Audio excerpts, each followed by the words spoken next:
आपने देखा कि जंकुक टी को प्रपोज करता है तो टी मन में सोचती है क्या जंकुक इस बात को लेकर सीरियस है। अब स्टोरी में आगे क्या होता है जानने के लिए देखते हैं। टी जंकुक से बोलती है, आपका दिमाग तो ठीक है ना, अजीब तो आज सब पागल हो गए हैं। ये बोल के टी बैग लेकर वहाँ से चली जाती है। आज बोगम और जंकुक दोनों ने टी को प्रपोज किया और टी ने दोनों को ही रिजेक्ट किया, पर जंकुक हंस रहा है क्योंकि वो जानता है कि टी यही बोलेगी। अब जंकुक बोगम से बोलता है, क्या हुआ बेगन भाई, ओ सॉरी बोगम भाई, उसकी डिसीजन सुन के तुम्हारे मुंह से कोई बात क्यों नहीं निकल रही है। एक्सक्यूज मी, ये बोल के जंकुक वहाँ से चला जाता है और टी एक सुनसान रास्ते पे पत्थर के ऊपर बैठी रहती है।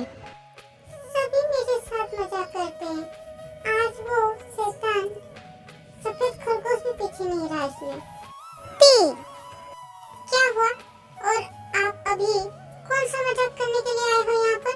जाइए तो यहाँ से आप। टी, मैं बिल्कुल सीरियस हूँ, मैं तुम्हें अपनी वाइफ बना के रोज तुम्हारे साथ झगड़ा खेलूंगा, सोचो कितना मजा आएगा। जाइए तो आप यहाँ से, मैं अभी मजाक करने के बिल्कुल भी मूड में नहीं हूँ और आपने तो कहा था कि आपको मुझ में कोई इंटरेस्ट नहीं है, तो फिर थोड़ी देर पहले आपने जो मुझे प्रपोज किया वो क्या था? मेरा मन किया इसलिए मैंने तुम्हें प्रपोज किया, मेरा मन करेगा तो मैं तुमसे शादी भी कर लूँगा। क्या आपने क्या बोला? मैं और आपसे शादी करूँगी? इम्पॉसिबल, मेरी लाइफ ऐसे ही खराब है और आपसे शादी करके मुझे हेल नहीं बनाना अपनी लाइफ। जंकुक टी का दुपट्टा अपने हाथ में पकड़ के उसे लपेट रहा है, फिर खोल रहा है और हंस रहा है और टी चुपचाप बैठ के सामने में एक झोपड़ी घर है उसे देख रही है और जंकुक टी के दुपट्टे से खेल रहा है। उन दोनों को ऐसा करता हुआ देख मैनेजर साहब हंस देते हैं और बोलते हैं, देख रहे हो बोगम, उन दोनों को देखने से ऐसा लगता है कि वो दोनों एक दूसरे के लिए ही बने हैं। टी थोड़ी देर पहले ही जंकुक को रिजेक्ट की है, फिर भी जंकुक टी के पास जाके बैठा हुआ है और उससे आराम से बात कर रहा है और टी भी जंकुक को रिजेक्ट करने के बाद भी जंकुक के साथ ही आराम से बहुत सारी बातें कर रही है। इसका मतलब ये है कि दोनों एक दूसरे से बहुत प्यार करते हैं, पर दोनों ही अपने फीलिंग्स को एक्सेप्ट नहीं कर पा रहे और ना एक दूसरे से कुछ बोल पा रहे हैं। नाइस ना? और तुम तो 2 दिन हुए टी को पहचानते हो, 2 दिन में किसी से प्यार नहीं होता है बोगम। उसका फर्क तुम्हें पता है क्या बोगम? उसका फर्क ये है कि जब तुम्हें टी की फैमिली के बारे में पता चला तो बदले में तुम टी से कुछ भी नहीं बोल पाए। तुम टी से ये नहीं बोल पाए कि कोई बात नहीं टी, मैं फिर भी तुमसे शादी करूँगा, पर जंकुक ने सब जानते हुए भी टी से कहा शादी करने के लिए। पर छोड़ो, कोई नहीं, ऐसा अटूट रिश्ता जिनके बीच में है तो उनकी पूरी लाइफ में कोई भी तीसरा इंसान उनके बीच ना कभी आ सकता है और ना कभी आ पाएगा। छोड़िए मेरा दुपट्टा, आपको और कोई काम नहीं है क्या? नहीं तो मुझे और कोई काम नहीं है, मैंने अपना पूरा काम कंप्लीट कर दिया है।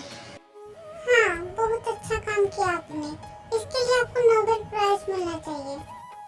ये बोल के टी हंसने लगती है और जंकुक के दोनों गाल पकड़ लेती है टच करते हुए, फिर हंसती है, फिर बोलती है, आपको पता है क्या आप एक बहुत बड़े पागल हो।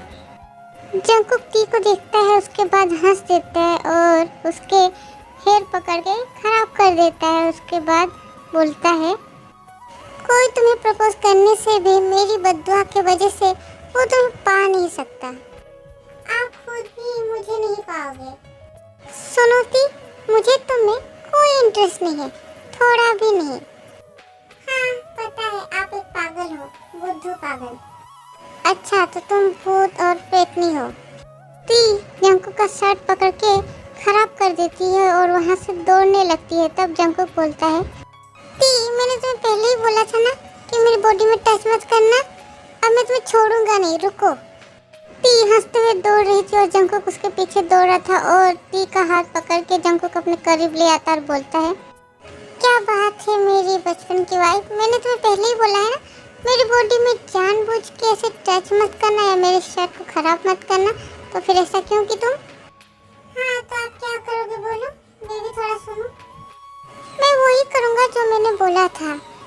अब तुम्हारा दुपट्टा तुम्हारी बॉडी में नहीं रहेगा, वो मैं ले लूँगा। जंकुक ती का दुपट्टा ले लेता है तो ती बोलती है, ओ सफेद खरगोश, मेरा दुपट्टा दीजिए तो। मैं नहीं दूंगा, क्या कर लोगी तुम? मैं आपका शर्ट फाड़ दूंगी। मेरा शर्ट ब्रांडेड शर्ट है, तुम्हारे इन छोटे छोटे नाखूनों से मेरा शर्ट फटेगा नहीं। मेरे नाखून छोटे छोटे हैं तो क्या हुआ, मेरे पास दांत तो है। ती जंकुक के शर्ट में अपने तेज से बाइट करने लगती है तो जंकुक बोलता है, ती छोड़ो मेरा शर्ट। नहीं, मैं आज आपके शर्ट को टुकड़े टुकड़े कर दूंगी अपनी टीप से। अच्छा ठीक है, ये लो तुम्हारा दुपट्टा। ती खुशी से हंसते हुए अपना दुपट्टा लेके वहाँ से चली जाती है। उफ, कितनी खतरनाक लड़की है ये। आज का काम खत्म हो गया, अब सब मिलके वाटर पार्क जा रहे हैं।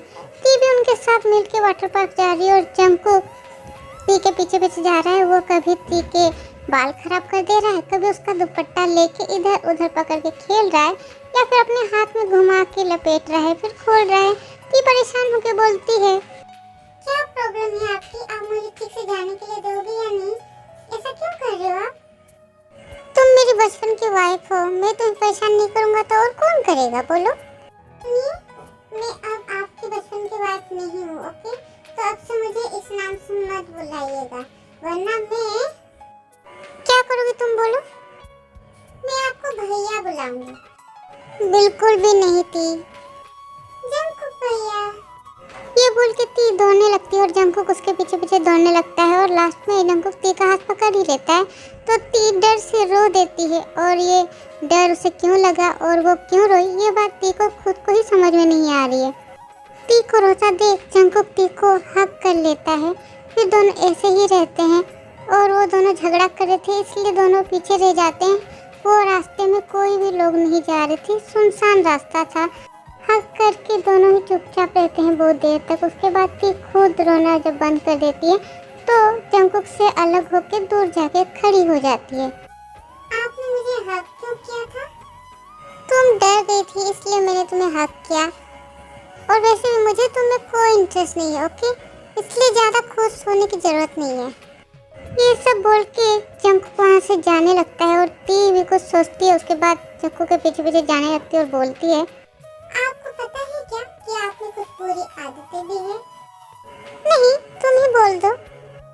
आपकी बुरी आदत है ये, आप स्मोक बहुत ज़्यादा करते हो, चिकन बहुत खाते हो और क्या बोलो? ती हंस देती है और बोलती है, और मुझे 24 घंटे परेशान करना। मैं तो तुम्हें 12 घंटे ही परेशान करता हूँ, पर तुमने बहुत अच्छा आइडिया दिया। फ्रॉम नाउ अब से मैं तुम्हें रात में भी परेशान करूँगा। मैं दरवाजे में ताला लगा के रखूंगी। तुम्हारे पास आने के लिए मुझे ताला क्या, कोई भी नहीं रोक सकता। अभी के लिए बस इतना ही। आर्मी स्टोरी में आगे क्या होता है जानने के लिए वेट करें नेक्स्ट पार्ट का। और आर्मी आप थोड़ा सा सब्र रखो, ठीक है? क्योंकि कहते हैं ना सब्र का फल मीठा होता है, तो शायद आपको भी मीठा फल ही मिले, क्योंकि स्टोरी में बहुत सारे ट्विस्ट आपको देखने मिलेंगे। तो आप थोड़ा वेट कीजिएगा, ठीक है? और तब तक के लिए bye bye, love you, miss you army.